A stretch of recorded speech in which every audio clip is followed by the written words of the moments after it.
This is one of our conversations with collectors. It's meant to be somewhat informal. I'm going to ask a few questions, and then I'm going to turn it over to you to ask these extraordinary collectors some questions as well. You will know that this past October 11th, in fact, the MFA had a historic day as we announced this extraordinary gift from Eijk and Rosemarie van Otterloo and Susan and Matthew Weatherbie, founders of our Center for Netherlanders Art, which is centered around the donation of 113 Dutch and Flemish paintings. I'm going to pause for effect. The largest donation of European paintings in our history.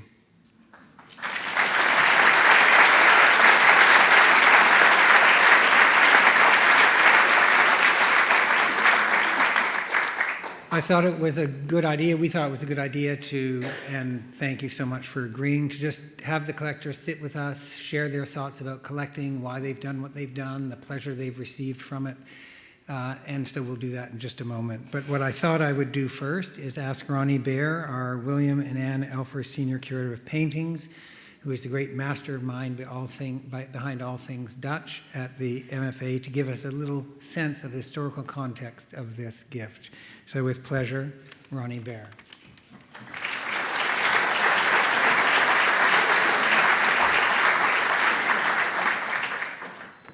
I'd like to add my welcome and thanks, of course, to our fabulous collectors, and just say how amazing this landmark gift was. These two collections that perfectly complement the MFA's holdings in Dutch and Flemish art, and you can get an idea of just how important it was, because not only was it front page news in the Boston Globe, but it took precedence over the firing of the Red Sox manager, which was reported below the fold. So the MFA is rich in larger scale works and in history, paintings, and portraits. The promised gifts are, for the most part, cabinet pictures in different genres, like scenes of daily life, landscapes, seascapes, still life, architectural views, cityscapes, more in keeping with the domestic scale of 17th century Dutch houses. In these two collections is a huge variety of paintings by important masters, many of whom are not yet represented in the MFA's collection. So with this gift, we will receive paintings by 48 new masters. And in other instances, we'll gain complementary works by artists already in our holdings. It will also significantly strengthen our holdings in 17th century Flemish painting. One of the things that sets these paintings apart is their excellent condition, which is something we as museum people care a lot about, and our collectors also care a lot about. And the gift will provide us with enormous teaching potential, not only academically, and that is to say many of these examples are textbook examples of works by these artists, but also in understanding the works as objects, how to assess condition, what the supports are, what is the structure of a picture, that kind of stuff, which will be a very significant aspect of this Center for Netherlandish Art. So I'd like to show you a selection of paintings, just truly the tip of the iceberg. At the upper right, you see Altje van Allenburg, one of the greatest Rembrandts still in private hands. It will join our other 5 paintings by the artist. The work bridges Rembrandt's activity between Leiden, his native home, and Amsterdam, where he moves to make his mark, and it really is this crucial link that kind of knits our whole holdings of Rembrandt together. Gerrit Douw, who was Rembrandt's first pupil, was known for his fine painting technique and ability to capture the effects of artificial light. So the addition of the 2 paintings by Douw from the Van Otterloo collection on the left gives us the range of his production and provides insight into why he was more famous than Rembrandt well into the 19th century. And that fabulous painting of a little dog that you see at the bottom is probably our single most popular European old master now on view. At the bottom right here, you see a great painting by Gerrit van Honthorst, who will join his cohort Baburen and Ter Bruegen. These 3 together are the Utrecht Caravagisti.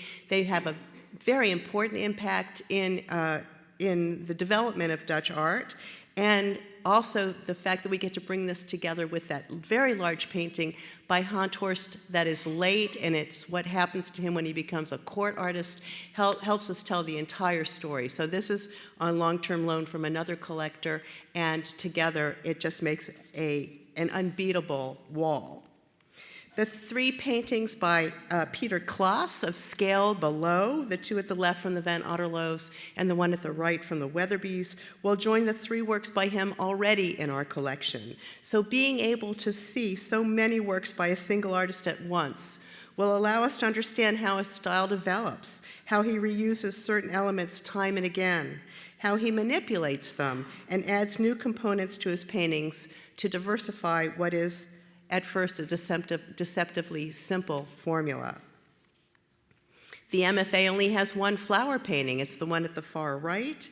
And with this gift, we will have flower paintings that span the century. And this was a very popular type of subject, painted in the 17th century in Holland, not only because they were enthusiastic botanists and loved their gardens and their tulips, but it also might have evoked for them the brevity of life. Here are three superb examples of a brand new type of painting in the 17th century and peculiar to the Dutch. This is called the cityscape, and until now the MFA had no significant representation of this type of painting. So with the gift, we'll get a representation of Amsterdam at the lower left and two of Haarlem, one of which is by Sonredam, Peter Sonredam, whose oeuvre is comparatively small. Each of his paintings, and he made no more than 60 have come down to us, are based on careful calculations and restrained, carefully modulated tonalities. So the MFA owns one by Sonredam at far right, and with this gift, we'll be able to boast a total of 4, including the cityscape I just showed you. Seascapes, the MFA only has one, the one at the bottom right. Now we have a thorough representation, truly an embarrassment of riches, of seascapes by artists spanning the century. And this was, of course, a popular category of Dutch painting because of the importance to the sea. I hope some of you saw class distinctions where we really go into how important the sea is to the 17th century Dutch and their economy. Ruysdael, Jacob van Ruysdael, the greatest of all 17th century Dutch landscape painters. Like Peter Klaas, with this gift now we will be able to see Ruysdael in depth. And seeing them, all of these pictures together, you can appreciate he was a master both of these small but highly monumental Haarlemtjes on the right that show the sweeping vistas and majestic skies of his native Haarlem, or he's up too high, so there's no point that high that you can actually see Haarlem from, but if you could, this is what you would see. And the painting on the left is a monumental studio production in which he incorporates motifs he saw on his travels. So we have large, we have small. We'll have this incredible selection, and this is, again, the tip of the iceberg of winter scenes. In the 17th century, Europe was really, really cold, and so this was that people took to the ice. One of my friends was describing, I think Rosemary, you too, that you would put newspaper between the sweater and your blouse to try to keep the wind from getting into you. But anyway, here's the kind of story we'll be able to tell now. None of these paintings was in the MFA before. Jan Steen, one of the most popular genre painters, we will now receive 3 additional paintings by him.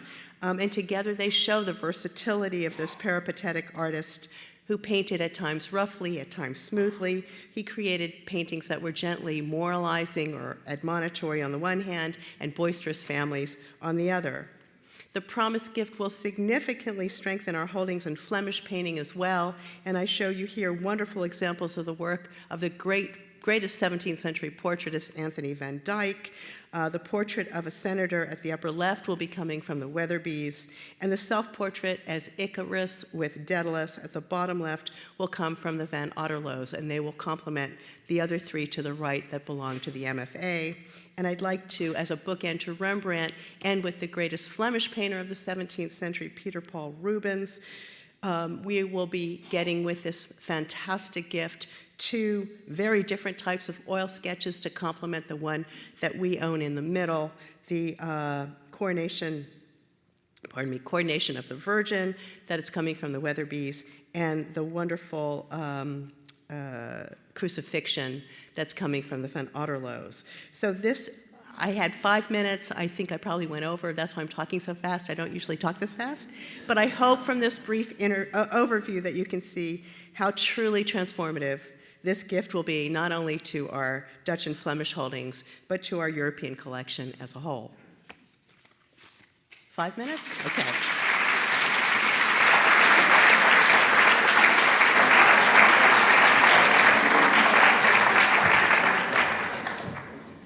Thank you, Ronnie.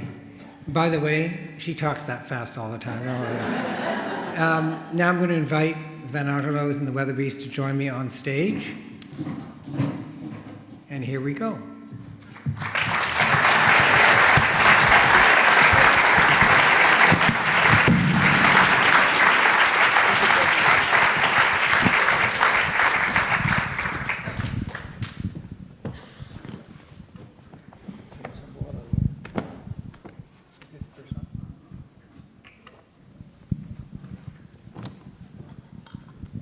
Hello. We've been rehearsing for weeks. I mean, if this doesn't go well, it wasn't worth it, okay? In fact, the truth is we didn't rehearse at all. They don't even know the questions. And my feeling about this, it should be as conversational as possible. So I thought the best way to start would be to just look at some pictures and have Rosemary and Eijk and Matt and Susan to actually just talk about them. So I think you should talk about your own paintings, although we could mix it up and you could talk about, no, okay, we'll do, so this is theirs. Okay, so just tell us what it is. Don't do the art history thing, but tell us something that excites you about this, the story about how you acquired it. Tell a little story. It's on, okay. Well, this is a bleaching field by arguably the greatest Dutch landscape artist of the 17th century, Jacob van Ruysdael. And as Ronnie described, it's a monumental painting, more sky than ground, magisterial, composed, refined, but powerful. And Haarlem was a very important city in the Netherlands of the 17th century because of its bleaching fields and its linen trade.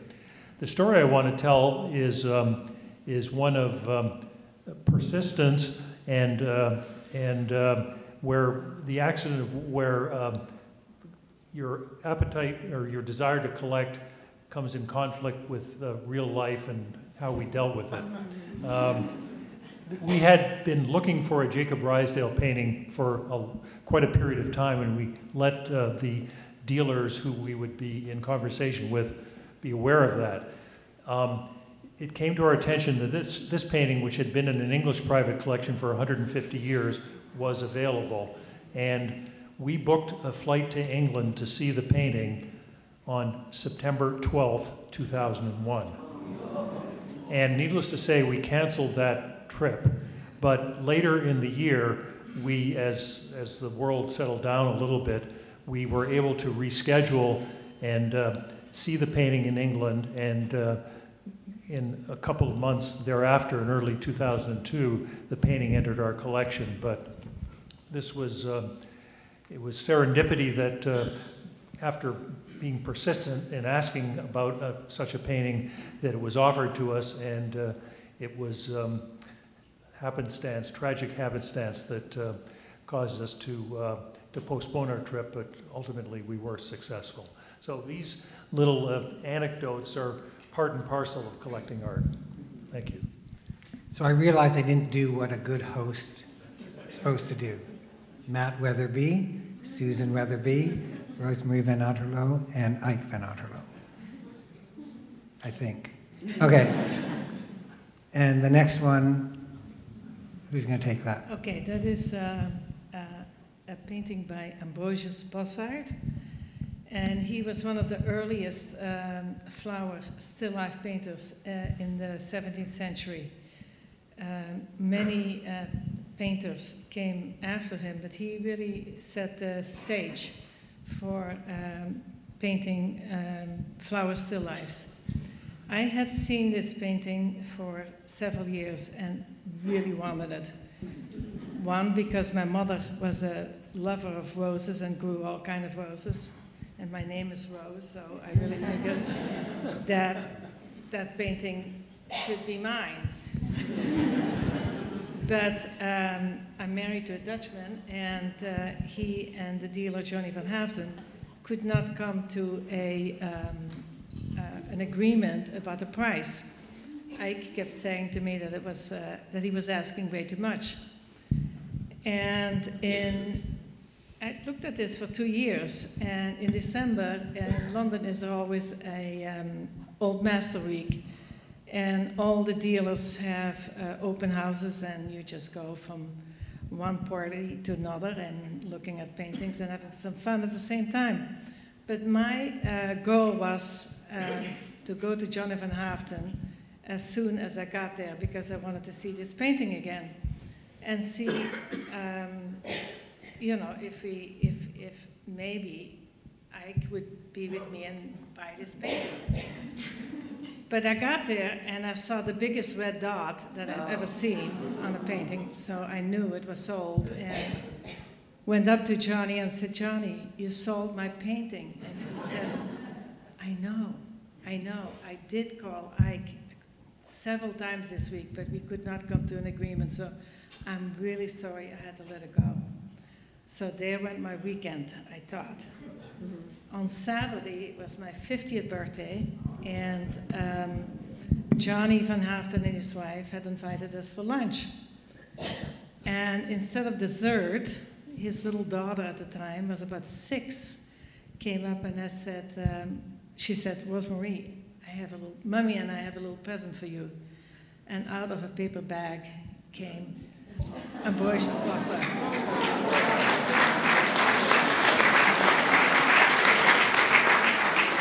My 50th birthday present, and it's one of the paintings that I really miss in the house.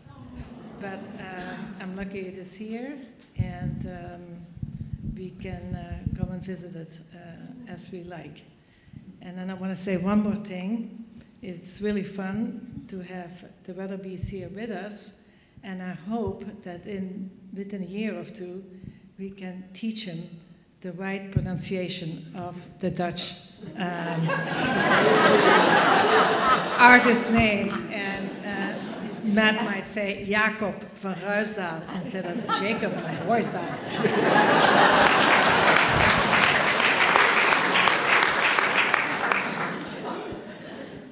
I think there's more to come.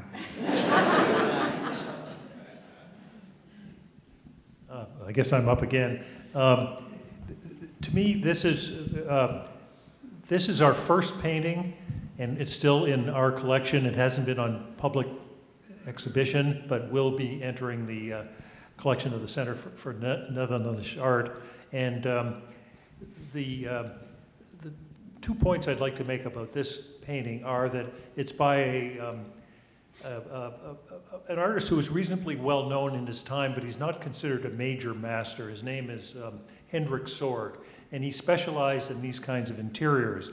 What's interesting to those of us who've spent a fair amount of time looking at this material is that this painting dates from 1668, I believe, and it shows a relatively refined group of people, well-dressed, well-fed, engaging in a civilized game of cards. If you had seen a comparable painting from 30 to 40 to 50 years previously by the predecessor generation of artists who did this sort of work, you would see boors carousing in an interior, often drunk, fighting, urinating, whatever. And so it's just a metaphor for how the growing prosperity of the Netherlands was reflected in the middle class becoming more refined. But the other point I'd like to make is how we came to acquire this painting, which was through the good offices of Dr. Peter Sutton, who at that time was the Mrs. Russell Baker Curator of European Paintings here at the museum. And through a mutual friend, we became aware that Peter Sutton was coming to the MFA from Philadelphia, where he had been, was a specialist, remains a ranking expert in this field to this day, and would be willing to advise us. So he advised us on this painting and got us off to a good start in acquiring 17th century old master paintings, which can be a tricky field. There are fakes, there are paintings in bad condition. You have to be well advised, and we were well advised, and it's because of that very generous and supportive assistance from Dr. Sutton that the MFA has always been top of mind in terms of the institution to which we would think of giving our collection. And I would just say that whatever your field of collecting interest is, people at the MFA can be helpful to you, and as they were to us. Thank you.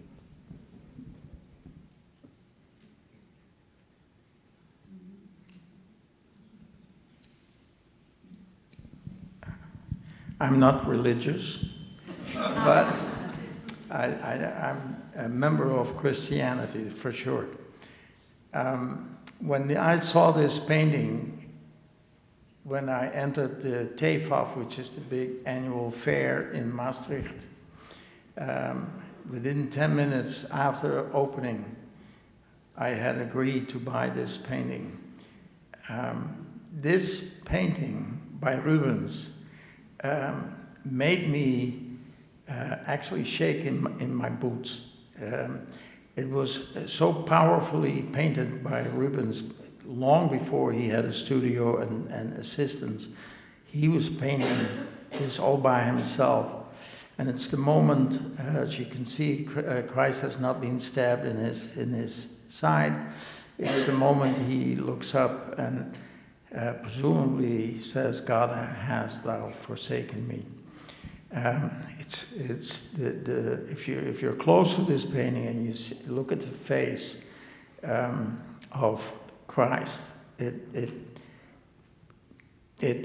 really makes you understand why Christendom has taken such a flight, because it's the essential.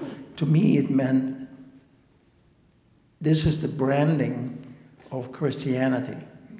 In the same way that the yellow arches are the branding of McDonald's.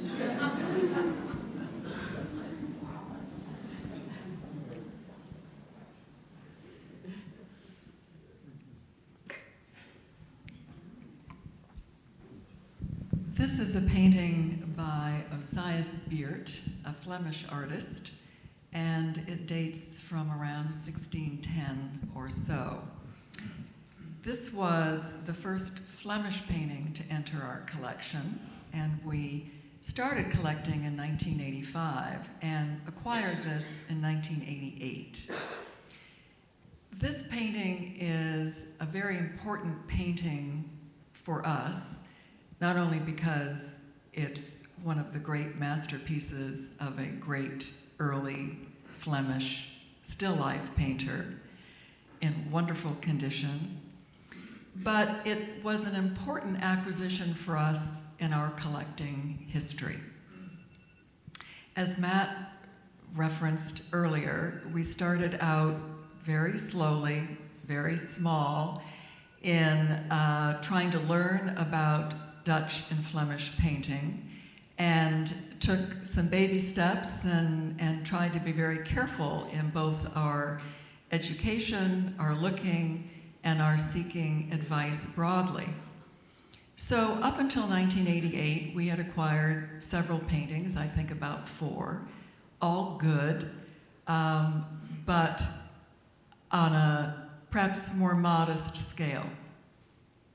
This painting is not on a modest scale, neither in terms of its importance, its size, its pizzazz, or, at the time, for us, its price. So we thought long and hard. We saw this painting over a weekend visit to The Hague in the Netherlands. It was about to be in a fair in Delft that was going to open on a Tuesday. We saw it on a Saturday, absolutely fell in love with it, struggled with whether or not we felt we could afford it and expend a large part of our net worth in doing so. And after a few phone calls with a conservator locally and art historian, we took the plunge. And I mean, it was a plunge. But I will say that there's nothing that grabs the attention of an art dealer or the art world is when you buy an important painting that is associated with a certain number of zeros. And all of a sudden, it was like night and day. I think that people began to take us seriously.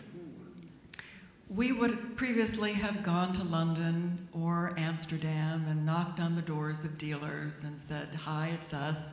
We're still here. We're serious about collecting Dutch and Flemish painting, and we're here to see what you have." And they were always polite, but we weren't necessarily quick to act. Well, after this acquisition, I think, as I said, people began to take us seriously. They're not going away. And we used to be, oh, those nice people from Boston coming to visit our gallery. After this acquisition, we became, oh, those really nice people coming to see us from Boston. I also want to add a little addendum to Matt's wonderful presentation on our acquisition of the Jacob van Ruysdael bleaching fields, lesson number 1. That is because, as you know, that occurred in 2002, some years after we had started collecting.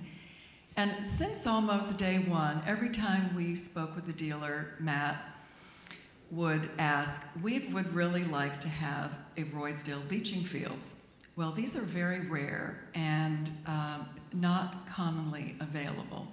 And after a few years, he kept on asking. And this is why he's such a great investor, because he keeps on asking the same question again and again and again until he gets the answer and is able to make a decision. And I'd be standing around rolling my eyes, dying of embarrassment. "Matt, why are you asking about acquiring a painting that doesn't exist or is going to be very difficult to find or afford?" Well, persistence paid off, as you heard, and I think that's one of the lessons of collecting, is being patient and persistent. And in the case of the bleaching fields, both of those paid off. So I think we have one more image to look at, but before I go on, Rosemary just passed me a note. I don't know if you know. She said if anybody is celebrating their 50th birthday today, she wants to give you a painting. So just see her afterwards, and she's the one you want to say. You have to show your birth certificate. You have to show your birth certificate. If you do, you'll be very pleased. But it's not this one. Oh, this one is the jewel in the crown, and it reflects both a highlight as well as some of the darkest days in collecting that we experienced. Rosemary and I have had we developed a system of collecting where either one of us would have veto power, so that the only paintings that could enter our collection would be the ones that we both agreed on. When this painting came up at Weatherbie, I think about 15 years ago, I was very interested in it, and for some reason I called Robert Nordmann, who was one of the more powerful dealers in the field, located in Maastricht, the Netherlands.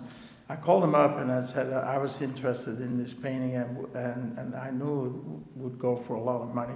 Would he please bid for us? He came back, he said, no, I'm interested in the painting myself.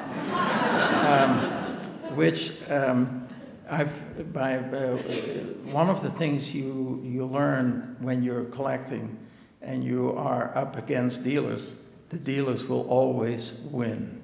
They somehow manipulate things in such a way that either you start thinking it's a wreck or it's not up to your standard, and somehow you are pushed aside, and they happily buy it, sometimes with a group of them, and then they offer it to you a little later, maybe half a year later, after it's been thoroughly cleaned, and it looks like a very, very different painting at that point. However, that was not the case with this painting. Robert Nordmann and I agreed to the top price we would be willing to pay. And we agreed that we would each pay half, and we would own it together, and then we would decide what to do. Well, the auction occurred in London. He called me up afterwards and said, well, we exceeded the top price a little bit, and I asked, how much? He said, well, about 50%. Gulp. So he says, do you still want it? You don't have to. Do you still want it? Want your half? And I looked at Rosemarie. Fortunately, her head went instead of this way. And we bought one half of this painting. That didn't mean we own it. It just meant we owned one half, and now the question was what was going to happen next. And for the next few years, this painting was shown around in the marketplace, and for some reason it did not sell until one day a Russian collector approached Nordmann and said he wanted to buy this painting. Nordmann called us up and said, well, I have a Russian client. Not that Russian collectors are bad, but it would be unfortunate if this Rembrandt went to Russia. So you have to make up your mind now, and that's what we did, and that's how we acquired this painting. It was in order to pay for this painting. It was really an arm and a leg and more, and we decided that we couldn't really afford to pay for it at that time, so we needed some kind of a different arrangement. Otto Naumann whispered, who's a big dealer in New York, he knows our collection very well and is a dealer. He is also extremely knowledgeable in the field. He said, he whispered in our ears that this painting would really, really lift the overall quality of our collection, and that it was almost kind of like a must. We couldn't quite afford it, and we discussed it with Simon Levy, who was our advisor, former director of the Rijksmuseum. And he suggested, well, maybe you should think of uplifting your entire collection by deaccessioning, that means selling, not dumping, selling the bottom third of your collection. We had about 60 paintings at the time. We asked Frits Duparc, who was the director of the Mauritshuis in The Hague, and Simon Levy to come up with 20 paintings that we would let go. And we made the same list. We made a list as well, and then we compared the three lists, and of the 18 paintings remained on the list, and 2 did not. And we asked Robert Nordmann to find a happy home for the 18 paintings that we let go. However, to tell you the truth, the bloodletting in our collection only bought maybe a few square inches of the It didn't quite do the job. But what is nice about this painting is it's really, if you look at her, she looks like the mother that everybody wants to have. Yes. And the painting belonged to a Bathsheba Rothschild, and she was a spinster, a single woman living in Paris. And she had promised this painting to an orphanage in Israel to sell it, to, create an endowment for the orphanage. So in the end, I think she really is the mother of all children, of everybody. To me, she is absolutely,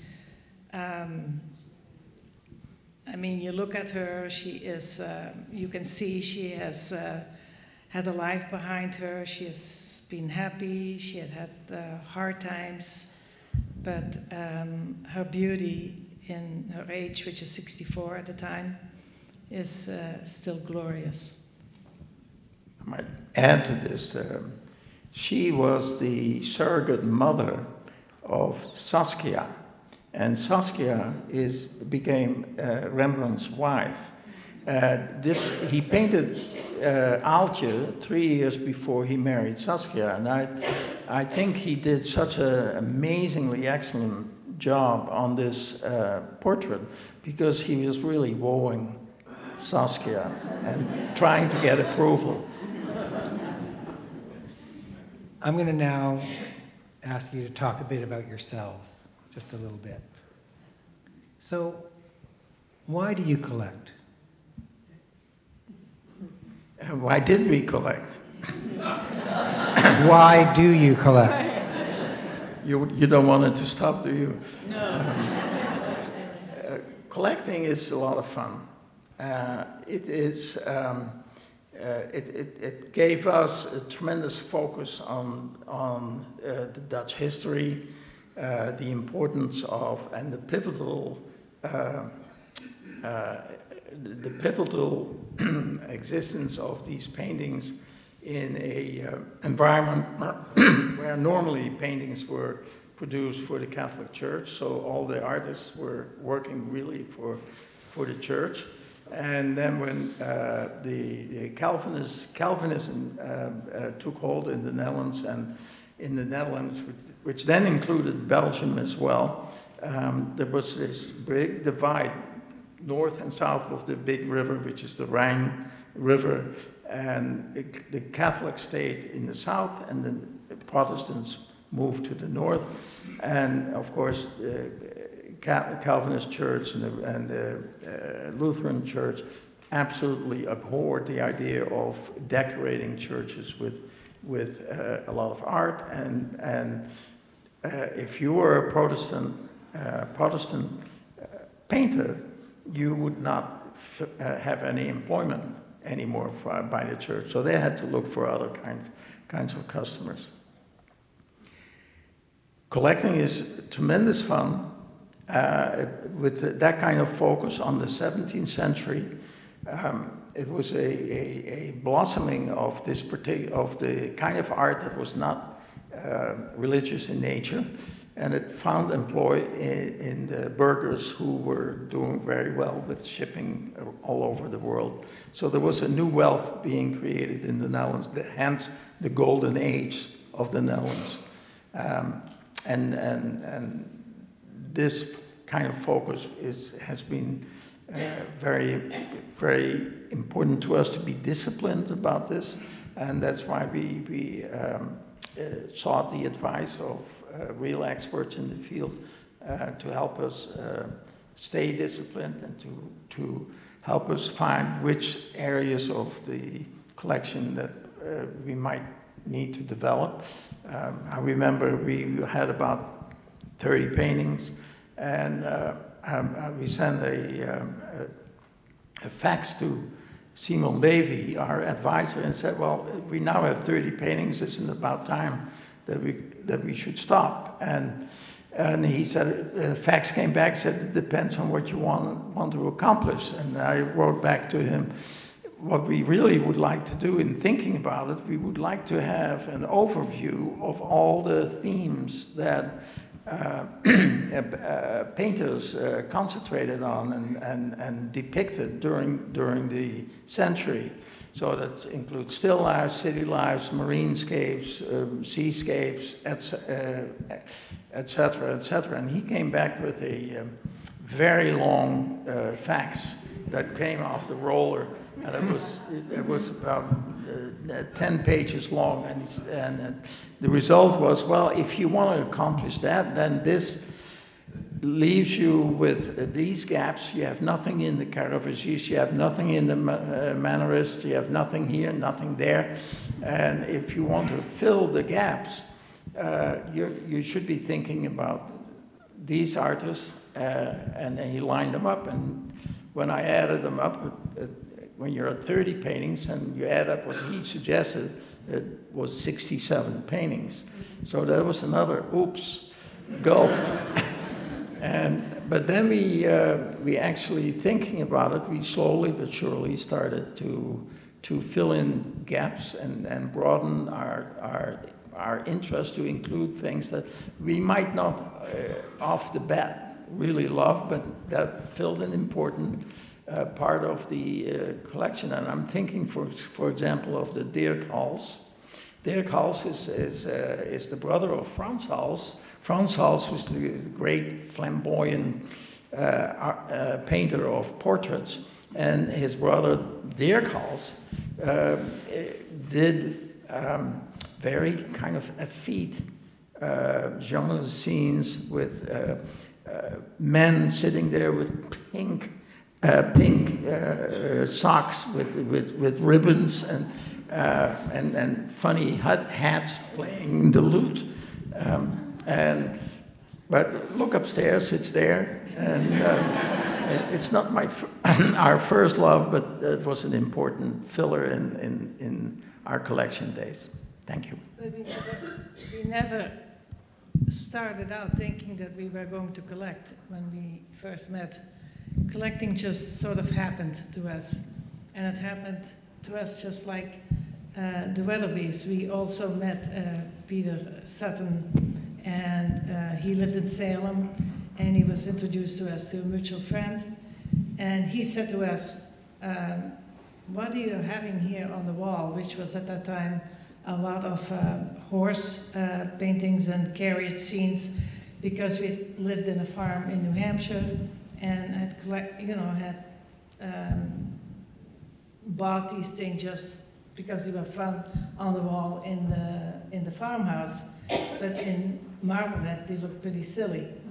And Peter was the one that said, you two should collect Dutch and Flemish old masters, because you can do your research in your own language. It is your heritage, and you might get a lot of fun out of this.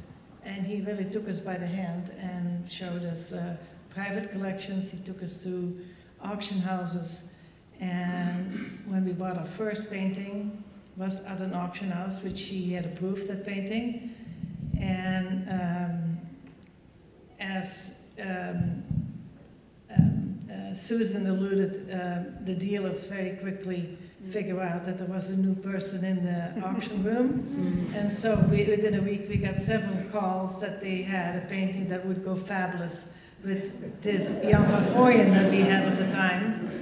And indeed, Bob Habold came with a Nicolas Berghem, and we bought it, and we brought it here to the MFA to look under the blue light to make sure that it was in good condition and so on. And we bought it, and Peter heard about it, and he called us and he said, one is a painting, two is a collection, you're on your way. So, Susan and Matt, why do you collect? Well, first of all, let me say that we are very lucky that we didn't decide to have a collection of a broad overview of all genres of 17th century Dutch and Flemish painting, because I don't think we would have been very successful. But which brings me to a point that people often ask about the Van Otterloos and us. Did you ever compete? Were you, competitors? You seem to get along. Is this normal? And we said, well, to our knowledge, we've never competed against anything with wanting to get to something. And I remember once that there was a wonderful painting of Berkheide that the Van Otterloos have, which you saw on the screen earlier. It's a picture of a church outside of the walls of Haarlem, St. Bavo, very, very beautiful painting. And we had looked at that too, and we had admired it. And all of a sudden, I got a call from Eijk one night. Matt was away traveling, and he said, what do you think of that Berkheide? And I said, well, we think that it's very beautiful. And he said, well, so do we. He said, why don't one of us bid on it, and then we'll flip for it. I said, oh, well, I said, I think I need to talk to Matt about that.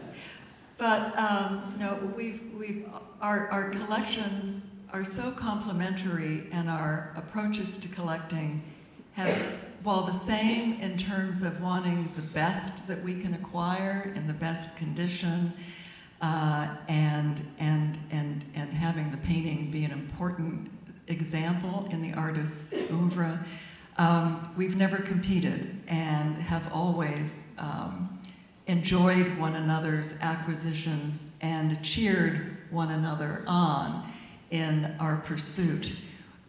We too started out knowing absolutely nothing, and dipped our toe in a very big pond quite gingerly with our first painting at auction. And we just started to make an effort to go around to as many museums in the United States and in our travels to Europe as we could, to look at as much as we could, and that's how we learned. We kept on looking and looking and looking and bugging the dealers, as I alluded to earlier. But that was a wonderful way. Yes, we read and did some studying along the side, but training your eye is important. And we began simply to fall in love with this art. To this day, I walk into any museum. Of course, I admire many other schools of art, but when I walk into a room that has Dutch paintings, my heart does a little flip. And that's just the way it is. We love them. What Eijk says about the 17th century and the Golden Age, about these paintings being painted for the rising middle class, and in a country that had, for the time period, religious tolerance and an active free market that lifted the tide for so many people. It was the first time that art was really being painted for a lot of everyday people. And that, thinking about that, gives us joy, because the things that give us joy, we know, gave people in the 17th century similar joy.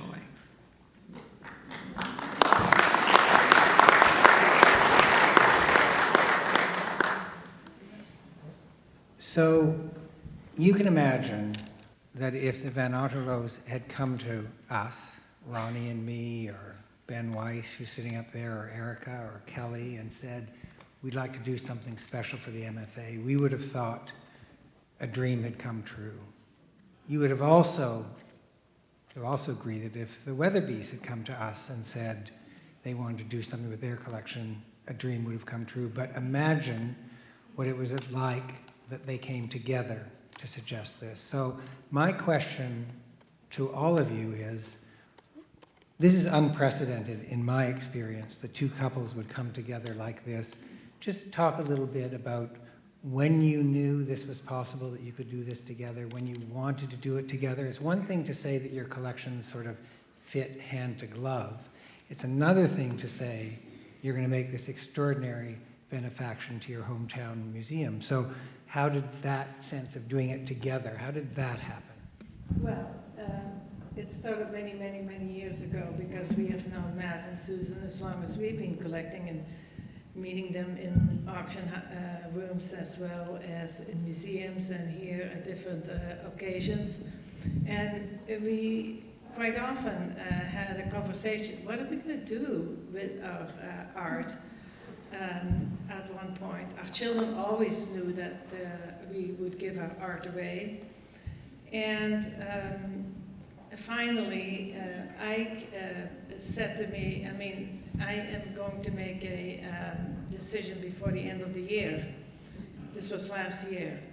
And so we started talking, two of us, with Matthew, had several meetings, and at one point we said, this is it, this is what we're going to do. And I said to Eijk, you know, you should call the Weatherbies and let them know that we have made a decision. And so he did. He picked up the phone and got Susan on the phone and said, we just want you to know that we have made a decision and that our collection is going to go to the MFA. And we would like you to join us. And I think Susan must have fallen off her chair when she got that phone call. And she said, well, Matt isn't here, but I will talk to him. And lo and behold, he called back next day and said, we're in. I mean, that's how it happened.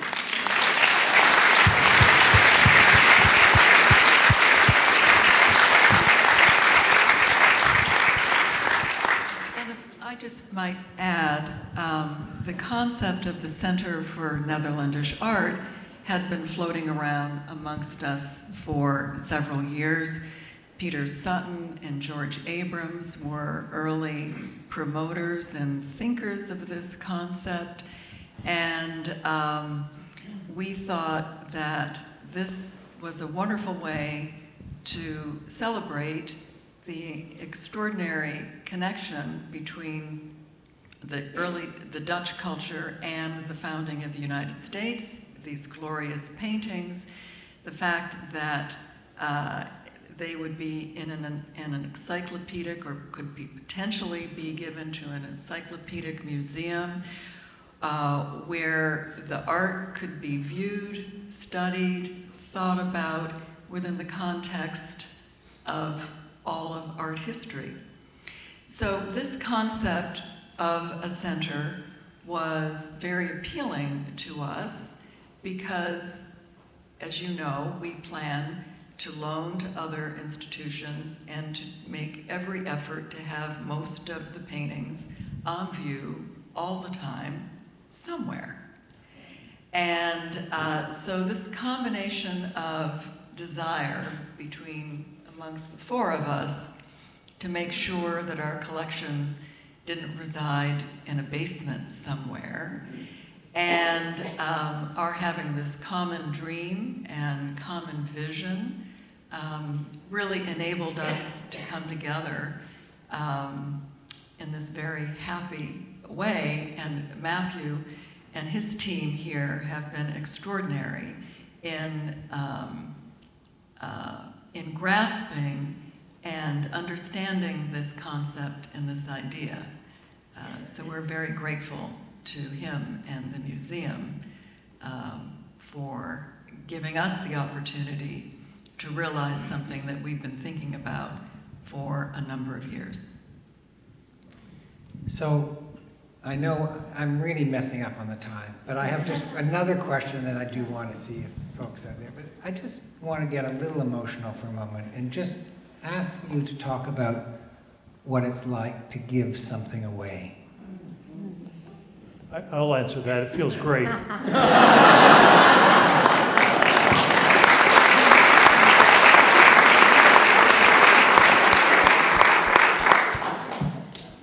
It's just a wonderful feeling to be able to give something back and to know that the the energy and passion, commitment that Susan and I have brought to this field, as have the Van Otterloos, is going to be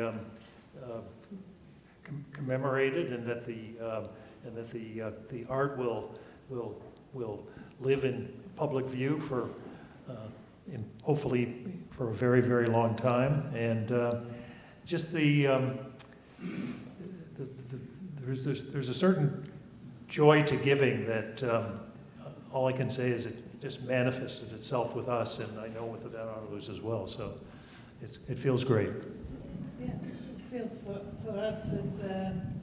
It's absolutely the same feeling.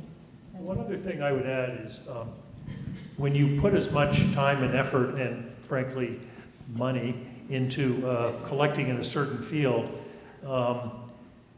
you end up feeling you have a responsibility to pass it on in an appropriate way. And so the creation of the Center for Netherlandish Art accomplishes that, and it's very gratifying as a result. Yeah, I want to back this up. I enjoy the idea of giving an important collection away is extremely gratifying, but there are several parts to that. The most important hurdle for us to take was to get an agreement with our children. We have 5 children, and first thing you want to know is any one of them really interested in this art? Turns out that they have some interest in it, but not a deeply felt interest in it. Would they support us if we wanted to give the whole collection away?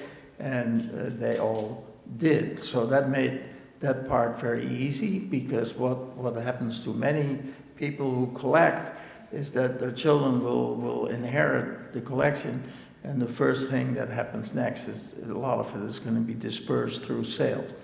And that the thought of that, after spending 30 years or so trying to put together a collection that really reflects the 17th century in a very focused way, that would be so painful, that this was absolutely the best outcome for it.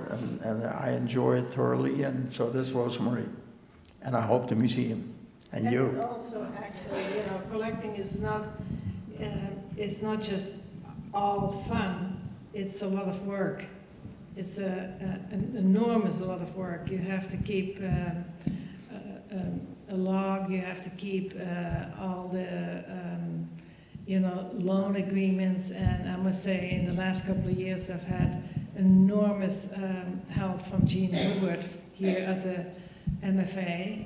And actually, the MFA has always been behind us in helping us shipping or giving us advice. But Jean, in particular, has known our collections since day one. And in the last 5 years, she took a lot of that work off my shoulders. And once the paintings left the house, I mean, it was really very emotional seeing the last one go, but at the same time it also lifted something off my shoulders that, I didn't have to take care of this enormous asset. And the responsibility was now in Matthew's hands. But the good news is that Jean's sitting right up there. So thank you very much, Jean. Don't disappear on us. So I think we should go to put the lights up for just a sec and just see if there are 2 or 3 questions that people want to ask that we could answer. Happy to do so. I know we're stretching you on the time. Again, feel free to stand up if you have to, but maybe there are a few questions that people feel urgently they want to ask. There's a microphone coming your way. Thank you. appreciate the donation to the museum. We've come many, many times, and we're in love with the dog. Who owned it, and how did you get it? And I think it's so unusual to see a domesticated scene with a dog. I'd love to know anything about it. Well, this is very interesting because we bought this dog at auction, and this dog actually, of this painting belonged to a foundation in Texas, and the painting had been hanging in the office of the head of the foundation, who had no idea what was hanging in his office. And when this painting came to auction, it was really one of the most desirable paintings in that particular auction. And I were enormously grateful that other collectors let us have it. So I'll tell you a quick story. But it's always, Eijk always says, if you really want it, you pay too much. I know there's a question right here. I just want to tell a quick story about dogs and the Van Otterloo Weatherbie gift. I was in New York, and I ran into a very, very big collector who looked at me and said, New York collector, you were in the paper recently. It was fabulous. I want to tell my husband why you were in the paper. And I thought, the Van Otterloo Weatherbie gift, the greatest, I thought, my God, she's going to give us a compliment. I'm going to feel great. She looked at me and said, you just got a dog at the MFA, didn't you? and we had just got Riley, who's our dog, who's actually a volunteer on our, quote, staff, who actually looks for bugs. And here we were with this extraordinary gift, and all she could talk to me about was the dog, and which, by the way, also was on the front page of the newspaper. I'd just like to thank you for creating a magnetic field for this museum, because surely your gifts are going to attract other gifts that will enhance the collection further. But it's a wonderful legacy that you've left to us in Boston. Thank you, Lucinda.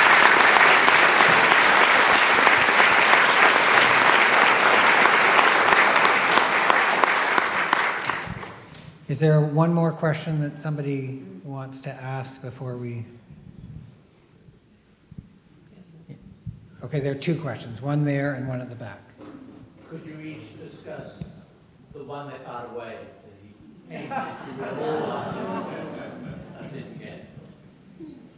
This is going to lead to them each having a bottle of wine tonight. The question was, could they each discuss a painting that got away? Well, on several occasions, I tried the approach of calling a potential competitor with the question, why don't we bid together on this painting and then we flip for it?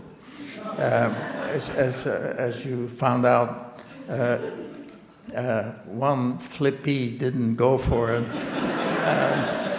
And on that basis, I think several paintings went the other way and have not entered our collection.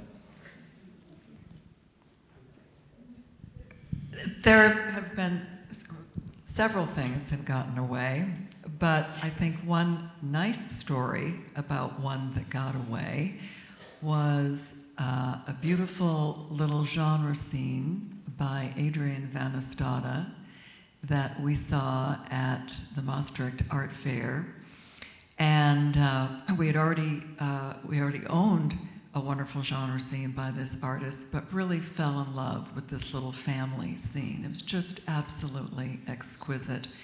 And try as we might to swap ours with a certain amount of funds to acquire this one, we just couldn't quite come to a deal, and so we had to step away. The people who stepped in to buy that beautiful painting were Eijk and Rosemarie.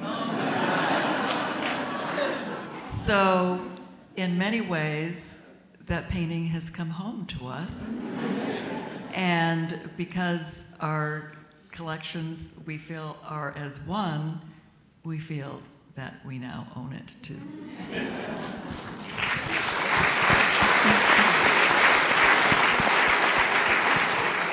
One last question at the top. The study center, the Center for Study, what do you imagine people will be studying at the center about the paintings? What will, at the Center for Netherlanders Art, what will people be studying? I'm glad you asked the question because I want to hear what they say. Well, we hope that the center will open in 2020. So we are in the process of finding a director first, and then it's up to that director to hire other people may be necessary to assist. But we really do hope that we will have a scholar, an annual scholar, or maybe two, not only in to learn about this art, but also conservation. We hope that there is going to be an intern, at least one a year, that will work together in the conservation department of the MFA to learn how to conserve these particular old masters. And further, we hope that our paintings will be lent freely and specifically to institutions such as Harvard, Yale, or any university with a museum, and will get help from people at the center to teach about the 17th century Flemish and Dutch art in these particular universities or colleges, not necessarily here in the area, but all over the United States and even abroad. Everything Rosemary says is absolutely critical and central to the center. One of our aims is to foster object-based teaching and learning, and to, as Rosemary said, to share these paintings both broadly here at the MFA, but with many other institutions whose own museums and art history professors are eager to enhance their collections with these works of art and to be used in their teaching. We also hope, via this process, to help teach and mentor the next generation of scholars of 17th century Dutch and Flemish painting. Because if you don't mentor the people who are coming up through the ranks, it gets a little thin at the top, and we want to help to ensure that the scholars and the art historians are plentiful, and that will continue to spread the word about all that we can learn. We also want to learn more about the collection, nor provenance research. So we will be offering some symposia, some lectures, some careful looking here at the MFA. What can we learn? What are we seeing in these pictures? Not to spend 3 seconds passing by it, but to really look at it deeply and to see what we can learn. What was the artist trying to convey? So it's an opportunity to enhance all of our understanding and learning, to share it broadly, and to help make sure that the love of 17th century Dutch and Flemish art is fostered and projected into the future. But also with the paintings that we as a group are giving to the MFA, Eijk and I are donating a library of some 20,000 volumes on 17th century. That library will be housed here in the MFA and will give scholars the material that they need to study and yes, learn and go on and make sure that the old masters are not dead but stay alive. So I'm going to end. I know we've really stretched you. It's late. Thank you so much for staying with us. It was, I think, a pretty special evening. I want to use 2 words to finish up. I want to talk about generosity, and I want to talk about trust. So I want to acknowledge that at the center of this evening is the word generosity. From the MFA out to the world with this extraordinary program that we are committed to, which is to share these paintings broadly with other institutions, with other universities, with other scholars, so that we can be the center, but also to become richer by sharing. I want to acknowledge the generosity of both couples who have given their collections with the belief that they can make a real difference. So at the center of tonight, for me, is the word generosity. And the other word that is at the center of tonight is trust. So I want to say to Matt and Susan and Rosemary and Eijk publicly what I've said to you privately, which is your commitment to the MFA, which has changed us forever, was an act of belief on your part and trust in us. And I just want to say, we won't let you down. We will realize your dreams. Thank you so, so much. Thank you.